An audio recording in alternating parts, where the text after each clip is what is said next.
Back to the big story in D.C., and we mentioned the Prime Minister of Israel speaking before Congress today. He was condemning a lot of those protests that we saw here in D.C. over the last several months. Yeah, and tensions continue to escalate on the streets of D.C. at this hour. Fox 5's Tom Fitzgerald has been in the middle of these demonstrations. Fitz, we were asking you earlier, what's it like at this hour? Yeah, well, let's get to it. Right behind us over here, this is Delaware and Columbus Circle right in front of Union Station. Now, this is where a large group of protesters have been massed for a couple of hours now. They were originally over by the U.S. Capitol, where there was an incident where they clashed with police when they tried to get over barriers that were set up in front of the United States Capitol.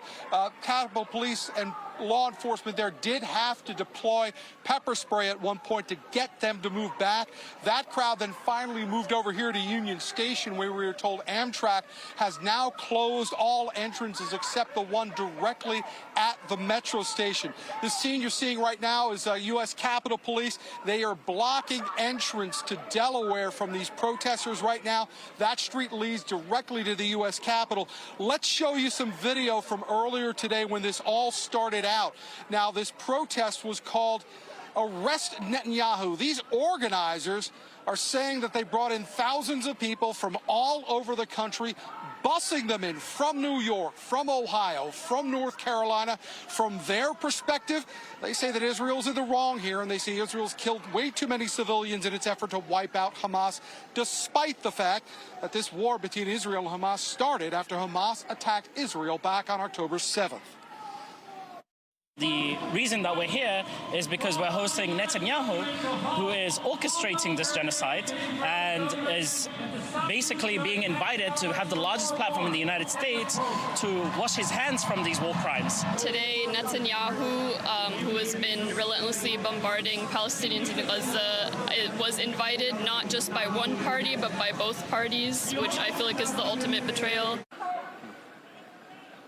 Okay, so that is one side that the protesters are putting forward today. There's another side to what's going on here. There were not large pro-Israel counter-protests. Fox 5 can tell you that. They did not materialize as it had been expected. But there were small groups of pro-Israel voices out here today. They say Israel is within its right to defend itself after that October 7th terror attack that killed 1,200 Israelis and saw 250 people taken hostage. They also say all day today, these folks have been harassed and bullied by these pro-Palestinian demonstrators who have been coming up to them and telling them to leave.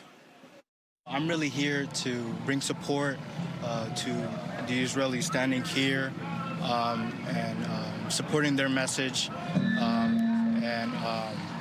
I just don't like what they're pushing around. It impacts the people that see me here, and I do this for myself as well. This is a good thing for myself, activism.